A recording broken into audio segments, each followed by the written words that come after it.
Hello everyone, welcome to my channel learn bachelor of education. हमने अपनी पिछले video में इंटेलिजेंस क्या होता है, कितने प्रकार की होती है, ये सभी पॉइंट्स को देखा। और अगर आपने वीडियो नहीं देखा है तो आप नीचे दिए गए डिस्क्रिप्शन बॉक्स के लिंक पर जाकर आप वीडियो को देख सकते हैं। तो चलिए आज के वीडियो में हम देखते हैं कि कितने प्रकार की थ्योरीज होती है इंटेलिजेंस को लेकर। मतलब हम आज के वीडियो में पढ़ेंगे बुद्धि के सिद्धांत, थ्योरीज ऑफ इंटेलिजेंस। बुद्धि के सिद्धांतों को कैसे कैसे डिवाइड किया गया है, उसको किस प्रकार से डिवाइड किया गया है। जब जो इंटेलिजेंस था उसके नेचर्स या फिर उसके स्वरूप की ठीक तरीके से एक्सप्लेन नहीं कर पाए, तब मनोवैज्ञानिकों ने क्या किया, तब मनोवैज्ञानिकों का ध्यान किस में गया, थ्योरीज ऑफ इंटेलिजेंस पर गया, बुद्धि के सिद्धांत पर गया, उसको एक्सप्लेन करने के लिए। तो उन्होंने बुद्धि को एक्सप्लेन करने के लिए एक साइंटिफिक थ्योरीज दी, ठीक है, जिसका रिजल्ट ये आया है कि आज हमारे सामने बुद्धि के अनेक थ्योरीज सामने हैं, प्रिंसिपल उसके अवेलेबल्स हैं। तो इन्हीं सभी प्रिंसिपल्स को हम मेन दो कैटेगरीज, ये जो हमारी थ्योरी है उसको हम मेन जो प्रिंसिपल्स हैं उसको मूल रूप से अगर देखा जाए तो हम यहाँ पर कितने कैटेगरी में डिवाइड कर रहे हैं, थ्योरीज को 2 कैटेगरी में डिवाइड कर रहे हैं। पहला है आपका फैक्टोरियल थ्योरी, ठीक है, फर्स्ट है आपका फैक्टोरियल थ्योरी। देन सेकेंड जो थ्योरीज है वो प्रोसेस ओरिएंटेड थ्योरी है, मतलब प्रक्रिया उन्मुखी सिद्धांत है। अब देखिए जो फैक्टोरियल थ्योरी है इसमें क्या कहा गया है, फैक्टोरियल थ्योरी है आपकी। तो फैक्टोरियल थ्योरी क्या बोलता है, फैक्टोरियल थ्योरी जो है उसमें हम ऐसे जो साइकोलॉजिस्ट थे उनके सिद्धांतों को रखते हैं जिन्होंने बुद्धि को क्या, बुद्धि का जो स्ट्रक्चर है, बुद्धि का जो ऑर्गेनाइजेशन है उसको एक्सप्लेन करने के लिए इन्होंने फैक्टर, ठीक है, फैक्टर को मेन माना है। मतलब कारकों के रूप में बुद्धि का जो संगठन है उसको एक्सप्लेन करने के लिए इन्होंने कारक का सहारा लिया, फैक्टर का सहारा लिया।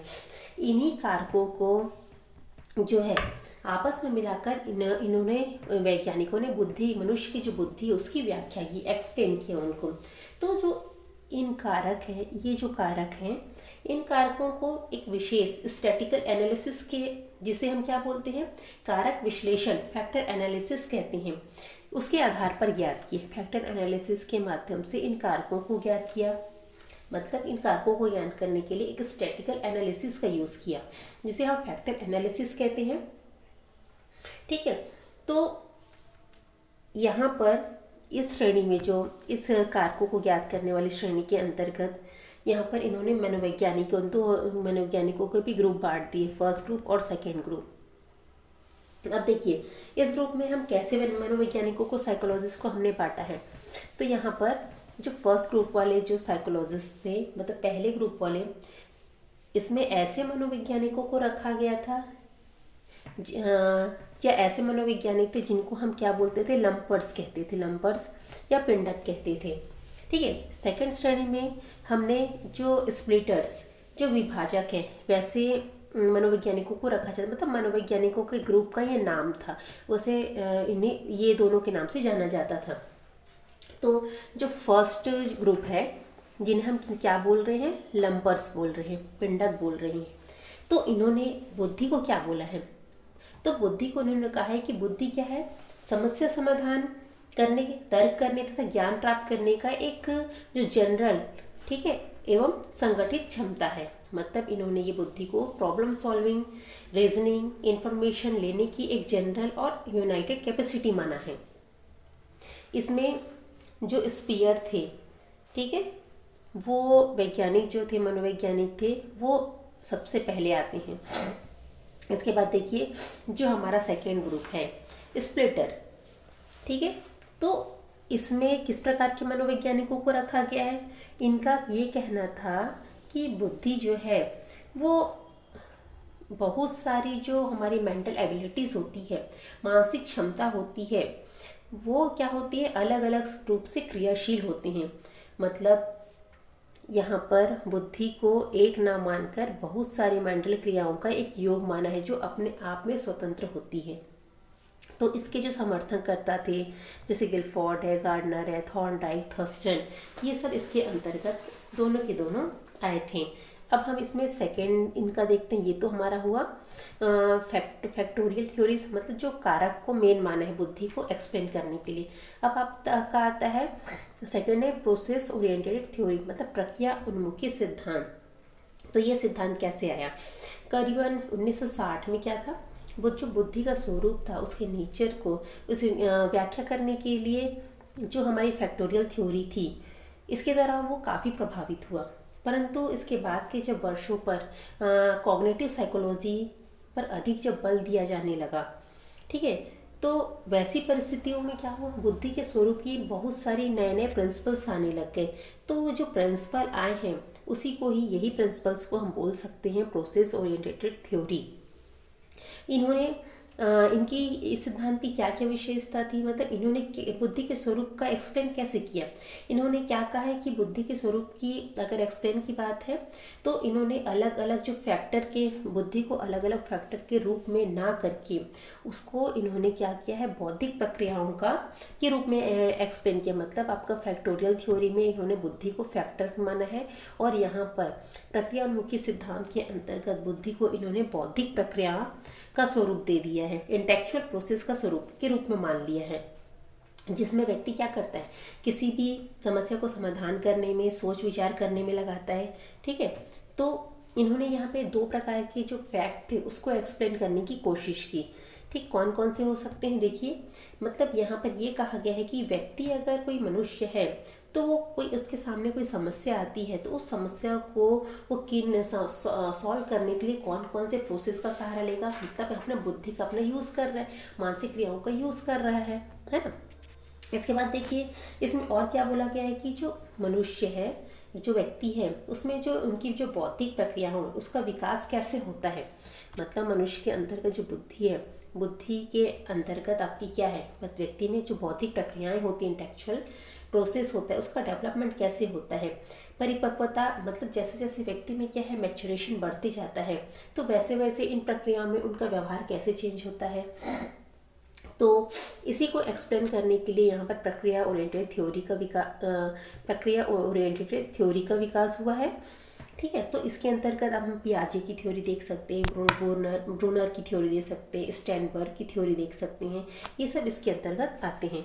आज के वीडियो में हम फैक्टोरियल थ्योरी को देखते हैं, इसके अंतर्गत कहाँ कौन किसने किसने थ्योरीज दी है ये देखते हैं। अब यहाँ पर हम आगे देखते हैं जो लंपर्स और स्प्लिटर जो मनोवैज्ञानिकों का ग्रुप था, दोनों के समूहों के जो मनोवैज्ञानिक सिद्धांत है उसको हम यहाँ पर आज डिस्कस करेंगे। तो हम देख रहे हैं सबसे पहले थ्योरीज ऑफ इंटेलिजेंस के अंतर्गत है आपका पीनेट यूनिफैक्टर थ्योरी, मतलब ये पहला सिद्धांत आप माने तो पीने का एक कारक सिद्धांत।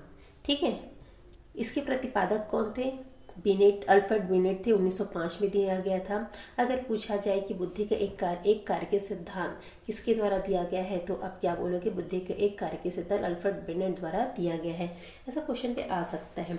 ठीक है, अब यहाँ पर इन्होंने क्या कहा है ये देखिए, इन्होंने क्या कहा है, इन्होंने ये कहा है कि जो मानव मस्तिष्क में अनेक शक्तियाँ ना होकर एक ही शक्ति होती है और यही शक्तियाँ सभी कार्यों को प्रभावित करती हैं। मतलब जो बिने का बुद्धि के प्रति जो रवैया था, ठीक है, बुद्धि को उन्होंने कैसे एक्सप्लेन किया है कि जो मनुष्य का जो मस्तिष्क होता है वो क्या है, उसमें अनेक पावर नहीं होते, वो सिर्फ एक ही पावर को मेन माना है और यही जो एक मेन पावर है वही क्या करते हैं, सभी मानसिक कार्यों को प्रभावित करता है। मतलब उस एक शक्ति के माध्यम से ही सभी मानसिक कार्य होते हैं।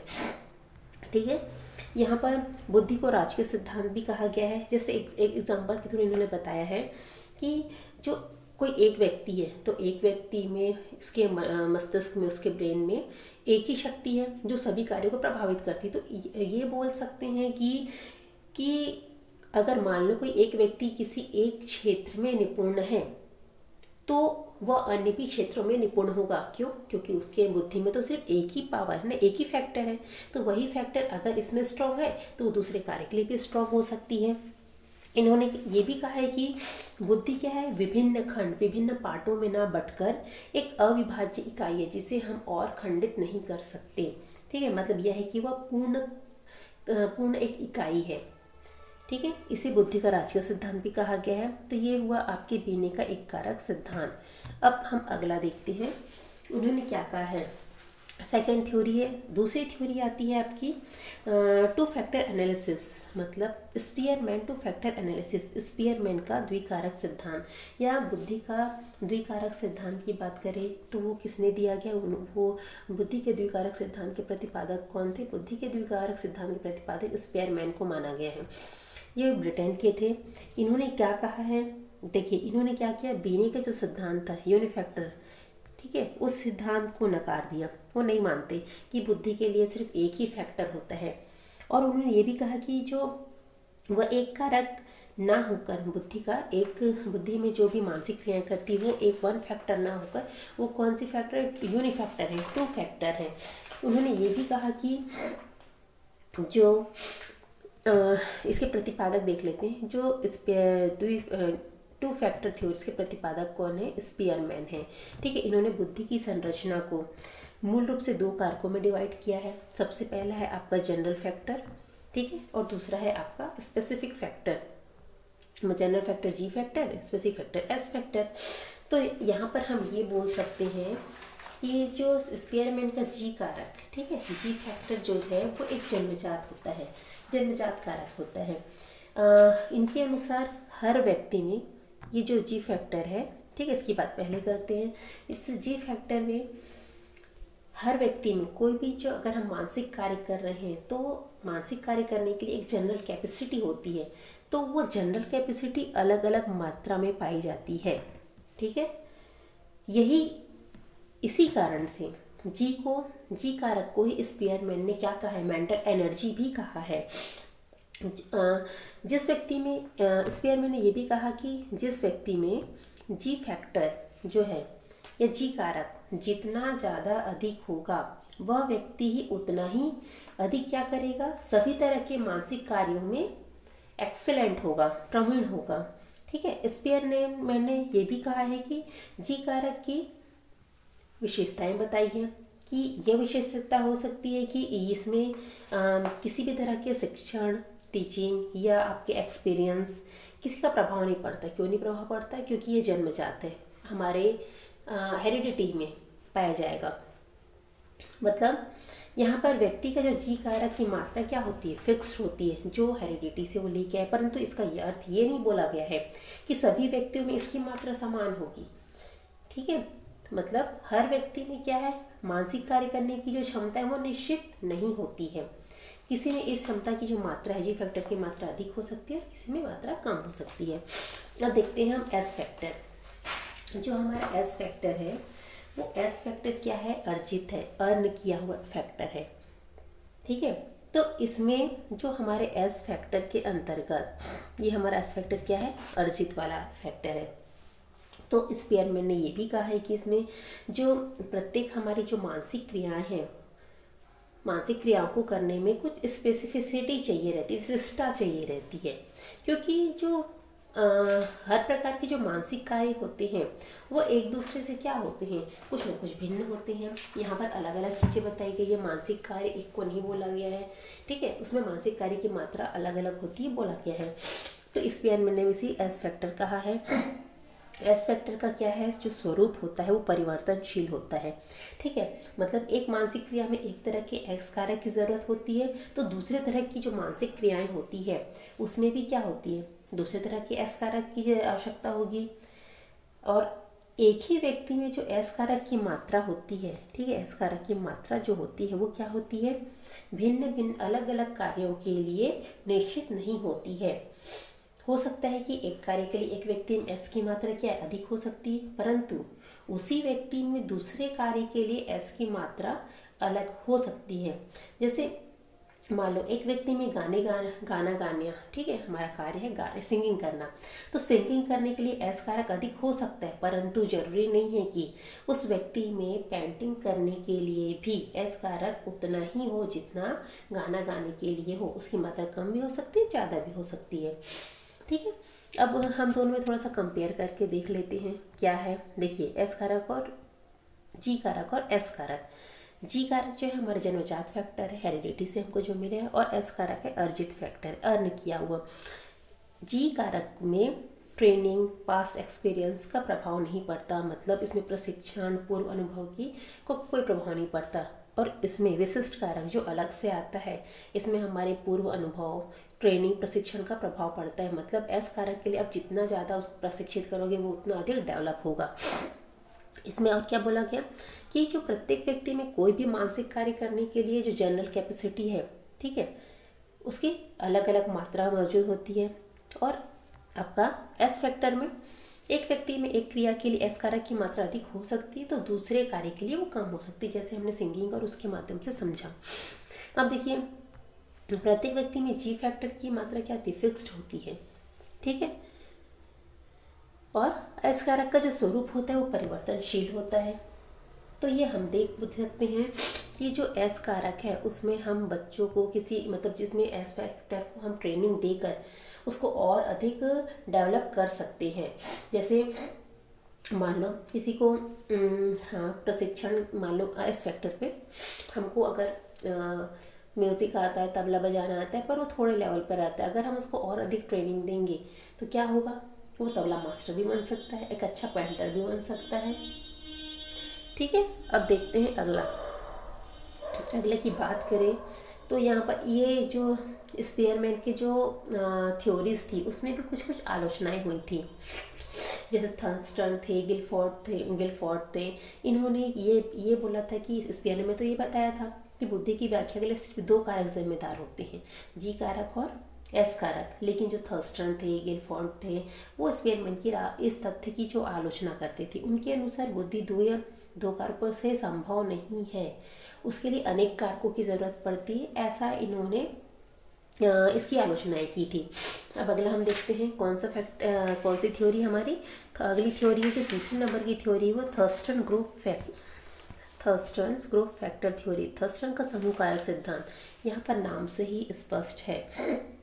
देखिए पहले हमने पहला देखा कि यूनिफैक्टर में एक कारक आया, ठीक है, एक ही चीज़ को पावरफुल माना। उसके बाद सेकंड है कि बुद्धि को दो में डिवाइड कर दिया। अब यहाँ पर थर्स्टन का समूह कारक, समूह मतलब बहुत सारे लोग मिलकर, बहुत सारे कारक मिलकर एक बुद्धि का निर्माण कर रहे हैं इनके अनुसार। तो थर्स्टन ग्रुप ऑफ थ्योरी है, इसे थर्स्टन का समूह कारक सिद्धांत भी कहा जाता है। जैसे बुद्धि का समूह कारक सिद्धांत किसने दिया, बुद्धि का समूह कारक सिद्धांत किसने दिया, थर्स्टन ने दिया है, ये बात याद रखिएगा। और इसके ऊपर जो प्रतिपादन जिसने किया वो एलर थर्स्टन थे 1938 में, ठीक है। अब यहाँ पर देखिए धीरे धीरे हर सिद्धांत में कुछ ना कुछ संशोधन होता ही रहता है। इस सिद्धांत में क्या कहा गया है कि जो बुद्धि होती है, ठीक है, बुद्धि की व्याख्या हम शुरू में हम जैसे देख रहे थे कि जो बुद्धि की व्याख्या है वो कई कारकों के आधार पर की जाती है। इस सिद्धांत के अनुसार बुद्धि को एक्सप्लेन अगर हम कर रहे हैं तो उसमें बहुत सारे फैक्टर इन्वॉल्व हैं, ठीक है। यहाँ पर सिर्फ दो कारकों के आधार पर, जैसे स्पीयरमैन की थ्योरी है, ठीक है, या फिर उसको हम अनेक बहुत सारे कारकों के तत्व के आधार पर नहीं कर सकते हैं। तो यहाँ पर थर्स्टन ने क्या किया, स्पीयरमैन के सिद्धांत को नकार दिया, उन्होंने अपना एक सिद्धांत दिया।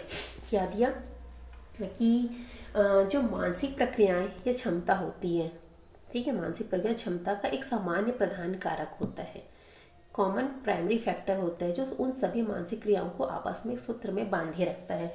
मतलब यहाँ पर ये कहा जा रहा है कि मानसिक क्रियाओं या मेंटल एबिलिटी का एक कॉमन प्राइमरी फैक्टर होता है, ठीक है, जो उन सभी मानसिक प्रक्रियाओं को आपस में एक सूत्र में बांधे रखता है। तो यहाँ पर इनका ये कहना है कि एक फैक्टर है, ठीक, ये हमारा एक फैक्टर है, कोई भी कारक होगा, इसको बहुत सारी मानसिक क्रियाएं इसके अंतर्गत होती है।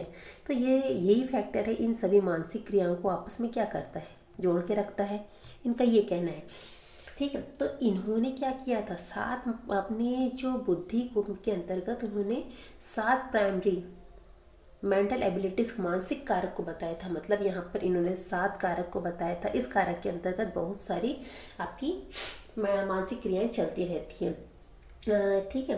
तो इसमें क्या कहा गया है कि जो मानसिक क्रियाएं होती है, सभी मानसिक क्रियाओं, सब जैसे कि मैंने बात, सभी मानसिक क्रियाओं का क्या होता है, एक प्रधान कारक होता है, ठीक है। और ये आपस में क्या होते हैं, कोरिलेटेड होते हैं, एक साथ मिलकर एक समूह का निर्माण करते हैं, और इस समूह का प्रतिनिधित्व करने वाले कारक को ही हम प्राइमरी एबिलिटी कहते हैं। इसी तरह दूसरे प्रकार की जो मानसिक प्रक्रियाएं होती है को एक सूत्र में बांधने वाला एक प्रधान कारक होगा, और ये सभी क्रियाओं क्या एक अन्य समूह होगा। उसी प्रकार से तीसरे मानसिक क्षमताओं का एक तीसरा प्रधान कारक होगा, और उन सभी क्षमताओं को आपस में बांध कर रखने वाला होगा। इसी प्रकार से चौथा, पांचवा, छठवां, सातवां।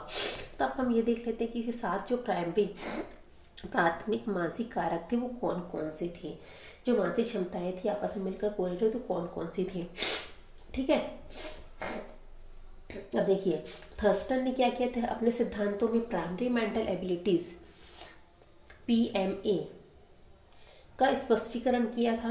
उन्होंने 7 प्रधान क्षमताओं को मापने के लिए एक टेस्ट बैटरी परीक्षण माला तैयार किया, ठीक, जिसे प्रधान मानसिक क्षमताओं का परीक्षण टेस्ट ऑफ प्राइमरी एबिलिटीज या PMA टेस्ट की संज्ञा दी। PMA टेस्ट की संज्ञा किसने बनाया था, थर्स्टन ने बनाया था। ये बात को आप याद रखिएगा। इन्होंने क्या किया था, देखिए, इन्होंने 7 प्रधान मानसिक क्षमताओं का वर्णन किया था, जिसमें से है आपका पहला है वर्बल मीनिंग एबिलिटी, मतलब शाब्दिक अर्थ क्षमता, शब्दों के अर्थ, उसके वाक्यों के अर्थ को समझने की क्षमता को ये शाब्दिक अर्थ क्षमता कहा गया, जिसे इन्होंने V से डिनोट किया। सेकंड है आपका word fluency ability. Word fluency ability शब्द प्रवाह क्षमता, शब्दों की जो हमारा शब्द है, वर्ड है, उसको सीखने के बाद हम कितनी फ्लुएंसी से बोलते हैं, कितनी क्षमता से बोलते हैं, इसे शब्द प्रवाह क्षमता का, इसे इन्होंने W से डिनोट किया। फिर थर्ड देखते हैं स्पार्टल, स्थानीय क्षमता, ठीक है। इसमें किसी स्पेस में काल्पनिक वस्तुओं का जो मैनिपुलेशन करने की क्षमता कितनी ज़्यादा होती है, इसके बारे में बताया गया। इसे हम क्या किससे शो किए, ऐसे शो किए हैं। इसे न्यूमेरिकल एबिलिटी, आंकिक क्षमता। अब न्यूमेरिकल से आप समझ सकते हो, ठीक है। इसमें आंकिक क्षमता मतलब आपका जो न्यूमेरिकल कैलकुलेशन है, एक्यूरेंसली है, ठीक है, एक्यूरेंटली मतलब परिशुद्धता है, उसको आंकने की कितनी क्षमता है ये, तो इसको हम N से डिनोट किया। उसके बाद रीजनिंग एबिलिटी, तर्क क्षमता, वाक्यों के समूह या अक्षरों के समूह में छिपे हुए जो नियम हैं उसमें कितने खोज करने की क्षमता को ही तर्क क्षमता कहा गया है, इसे R से डिनोट किया गया है। फिर देखिए मेमोरी एबिलिटी, स्मृति क्षमता, किसी भी पाठ, विषय, थ्योरी को हम कितना मेमोराइज कर सकते हैं, कितना याद कर लेते हैं, ये क्षमता को क्या कहा गया है, मेमोरी एबिलिटी कहा गया है, इसे M से डिनोट किया गया है। आपका अगला है प्रिसेप्चुअल स्पीड एबिलिटी, मतलब प्रत्यक्षात्मक गति क्षमता, किसी भी विषय या वस्तु की जो डिटेल की हमने जो किसी भी वस्तु या बोला जा सकता है कि किसी भी वस्तु घटना को देखे हैं, ठीक है, देखने के बाद हम उसको कितनी तेजी से प्रत्यक्षण कर रहे हैं, परसेप्शन कर रहे हैं, उसकी क्षमता को ही क्या कहा गया, परसेप्चुअल स्पीड एबिलिटी कहा गया, जिसे P से डिनोट किया जाता है। इस प्रकार हम देखते हैं कि थर्स्टन ने क्या किया, अपने सिद्धांत में 7 एबिलिटी प्रधान क्षमताओं के आधार पर बुद्धि की व्याख्या की है। ये सभी क्षमताएं क्या होती है, एक दूसरे से इंडिपेंडेंट होती है, मतलब स्वतंत्र होती है, आपस में सहसंबंधित नहीं होती है, ठीक। अब अगली थ्योरी की तरफ हम चलते हैं। हमारी अगली थ्योरी क्या कहलाएगी, 3 डायमेंशनल थ्योरी या स्ट्रक्चर ऑफ मतलब structure of mental intellect, SI model. बुद्धि का SI मॉडल किसने दिया, बुद्धि का SI मॉडल गिलफोर्ड ने दिया है। इस या फिर जो गिलफोर्ड का त्रिविमीय सिद्धांत, किसने त्रिविमीय सिद्धांत भी गिलफोर्ड ने ही दिया है, इन्होंने प्रतिपादन की गिलफोर्ड ने किया था, ठीक है, 1967 में।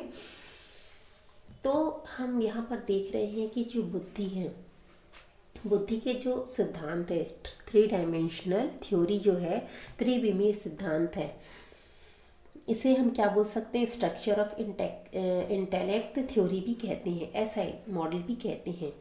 इसमें इन्होंने ये बताया है कि बुद्धि के 3 डायमेंशन होते हैं, बुद्धि के जो तत्व होते हैं उसके 3 डायमेंशन होते हैं, ठीक है, 3 डायमेंशन होते हैं। बुद्धि के तत्व को 3 डायमेंशन त्रिविमीय उसमें डिवाइड किया है। शुरू में क्या है, जो अगर हम गिलफोर्ड को देखें तो शुरुआत में इन्होंने मौलिक रूप से बुद्धि में इन्होंने कारक की बात चल रही है, तो इन्होंने पहले क्या है 120 कारकों की पहचान की। परंतु अपने उन्होंने क्या किया था, अपने मरने के कुछ समय पहले 1988 में, नहीं, हाँ, कुछ समय पहले ही इस सिद्धांत को और विस्तार किया। फिर इन्होंने उसमें क्या बताया ना, बुद्धि में 120 की जगह कितने कारक हो गए, 180 कारक होते हैं, इसको समावेशित किया। ठीक है, तो बुद्धि के जो त्रिविमी सिद्धांत या 3 डायमेंशनल जो प्रिंसिपल है उसमें 180 कारकों का इन्होंने के बारे में बताया है। अब देखते हैं गिलफोर्ड ने क्या कहा है। गिलफोर्ड ने क्या किया है, इन्होंने ये बताया है कि उनके जो बुद्धि का तत्व उसमें 3 डायमेंशनल होता है। ठीक है, इसमें 3 डायमेंशन कौन कौन से, 3 विमाएँ कौन सी, ऑपरेशन, कंटेंट एंड प्रोडक्ट, सक्रिया, विषय वस्तु और प्रोडक्ट। अब ऑपरेशन क्या होता है ये देखिए। ऑपरेशन का मतलब होता है व्यक्ति के द्वारा किए जाने वाली मानसिक प्रक्रिया के स्वरूप।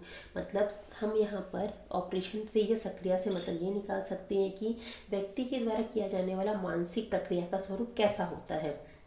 दिए गए कार्य को करने में व्यक्ति द्वारा की गई मानसिक क्रियाओं का स्वरूप कैसा होता है। हमसे कोई कार्य दे दिए तो कार्य को वो उस कार्य को क्या करता है, मानसिक क्रियाओं के द्वारा कैसे उसका स्वरूप निर्धारण करता है। ठीक है, तो इसकी व्याख्या किसके अंतर्गत की गई है, सक्रिया, ऑपरेशन के अंतर्गत गई है। इन्होंने सक्रिया, गिलफोर्ड ने क्या किया, सक्रिया के ऑपरेशन के आधार पर जो मेंटल एबिलिटी है, मानसिक क्षमताएं हैं, उसको 6 भागों में बांटा गया। अब वो 6 भाग कौन कौन से हैं आपके, evolution, convergent thinking, divergent thinking, memory retention and memory recording, उसके बाद कॉग्निशन, मतलब आपका यहाँ पे मूल्यांकन। ठीक है, अभिसारी चिंतन, अपसारी चिंतन, स्मृति धारण, अभिलेखन, उसके बाद संज्ञान। इसको हम आगे की वीडियो पर डिटेल से समझेंगे। इसके बाद दूसरा विमा डायमेंशन क्या जाता है, कंटेंट, विषय वस्तु। तो इसके अंतर्गत ये होता है कि सक्रिया हम किसके आधार पर कर रहे हैं, मतलब जो ऊपर ऑपरेशन हमने पढ़ा है उसके लिए हमको आधार चाहिए, कंटेंट।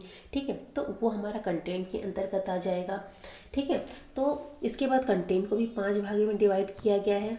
कौन कौन से हैं आपके, विजुअल, श्रवण, उसके बाद है विजुअल मतलब देखना, सॉरी, ऑडिटिंग मतलब श्रवण करना, उसके बाद सांकेत, सिंबॉलिक, सिमेंटिक, बिहेवियर, मतलब आपकी दृष्टि, श्रवण, सांकेतिक, शाब्दिक और व्यवहार परक। ठीक है, तो ये इसके अंतर्गत 5 प्रकार के आपके क्या कहलाएंगे, 5 भागों में इसको बांटा गया है। फिर प्रोडक्ट, जो तीसरा है आपका, तीसरा डायमेंशन, तीसरे में विषय वस्तु के द्वारा जो संक्रिया करेंगे, मतलब कंटेंट जो हमारे पास है उसके द्वारा जो हम ऑपरेशन करेंगे, उसके आधार पर जो हमें प्रोडक्ट रिजल्ट मिलेगा वही क्या कहलाएगा, हमारा प्रोडक्ट कहलाएगा।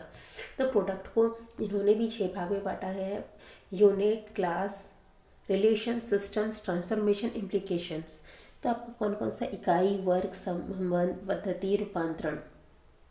ठीक है, तो गिलफोर्ड ने क्या किया, गिलफोर्ड ने अपने सिद्धांत में बुद्धि की व्याख्या 3 विमाओं के आधार पर की, और उस विमा के भी कई फैक्टर्स निकले, कई कारक निकले। तो जैसे हम यहाँ पर देख रहे हैं कि जो सक्रिया है हमारी, ऑपरेशन है, उसके 6 फैक्टर हैं। ठीक है, कंटेंट के 5 फैक्टर हैं और प्रोडक्ट के 6 फैक्टर हैं। तो टोटल फैक्टर कितने हुए, टोटल फैक्टर 180 हुए, कहीं पर 120 भी है, शुरुआत में 120 था, बाद में 180 है। तो आप इससे पूछा जा सकता है कि मान लो गिलफोर्ड ने कितने फैक्टर यूज़ किए, तो 180 फैक्टर यहाँ पर बताएंगे। इसके बाद हमारी अगली थ्योरी है, देखिएगा, garden theory of multiple intelligence. इन्होंने भी वही चीज़ बताई है। ठीक है, गार्डन का बहुबुद्धि का सिद्धांत, कि बहुबुद्धि का मतलब एक कारक 2 कारक पर इन्होंने भी विश्वास नहीं था। इन्होंने 3 बहुत सारे कारकों के आधार पर बुद्धि को माना है।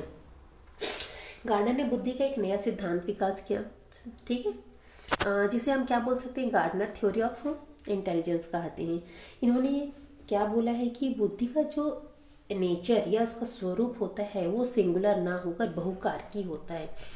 ठीक है, सिंगुलर मतलब एकांकी ना होकर बहुकारकी होते हैं। उन्होंने बतलाया कि सामान्य बुद्धि में क्या है, 7 तरह की क्षमताएं या बुद्धि सम्मिलित होती है।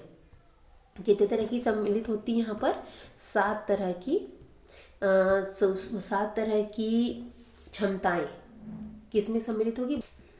तो जो बुद्धि का स्वरूप है सिंगुलर ना होकर मल्टीपल होता है। इसमें 7 टाइप ऑफ इंटेलिजेंस पाई जाती है। मतलब सामान्य बुद्धि में 7 तरह की क्षमताएं, एबिलिटीज, 7 तरह की एबिलिटीज पाई जाती है।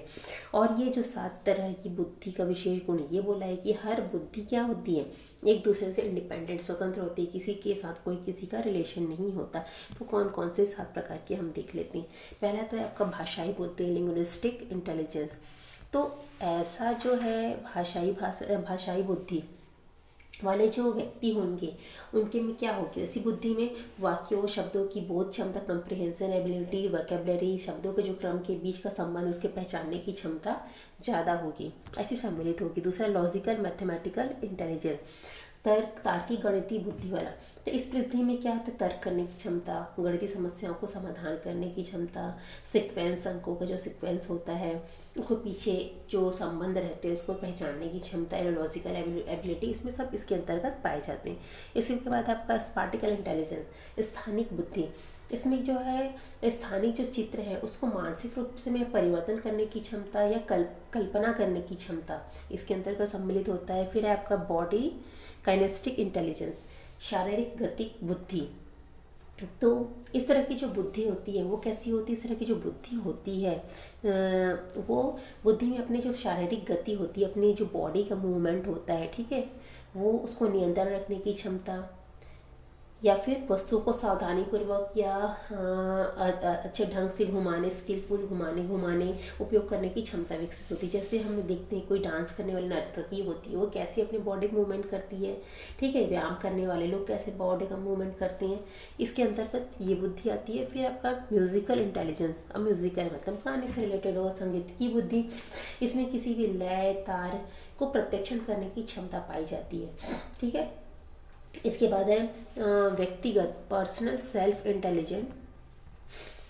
तो ये जो व्यक्तिगत आत्मन बुद्धि है, इस तरह की बुद्धि में अपने भाव और संवेदना को मॉनिटर करने की क्षमता पाई जाती है, उनमें डिस्क्रिमिनेट करने की क्षमता पाई जाती है, मानव व्यवहार को निरीक्षित करने में उन सूचनाओं को उपयोग करने की क्षमता आदि सब इसके अंतर्गत पर्सनल इंटेलिजेंस में पाई जाती है। फिर आपका है आता है पर्सनल अदर इंटेलिजेंस। इसमें व्यक्तिगत अन्य, इस तरह की बुद्धि में दूसरे व्यक्तियों की प्रेरणाओं, इच्छाओं, आवश्यकताओं को समझने की क्षमता, उनकी मनोदशाओं को मॉनिटर कर नई नई परिस्थिति में किस तरह से व्यवहार करेगा उसके बारे में पूर्ववत कथन करने की क्षमता पाई जाती है। तो ऐसे बुद्धि को भी इंटरपर्सनल इंटेलिजेंस भी कहा जाता है। आई होप आपको अभी तक मैंने जितनी थ्योरीज बताए हैं वो समझ आ गए होंगे। आपको इससे संबंधित कोई जानकारी चाहिए, बीएड से रिलेटेड कोई भी जानकारी चाहिए तो आप नीचे दिए गए नंबर पर आप हमसे कांटेक्ट कर सकते हैं। Thank you.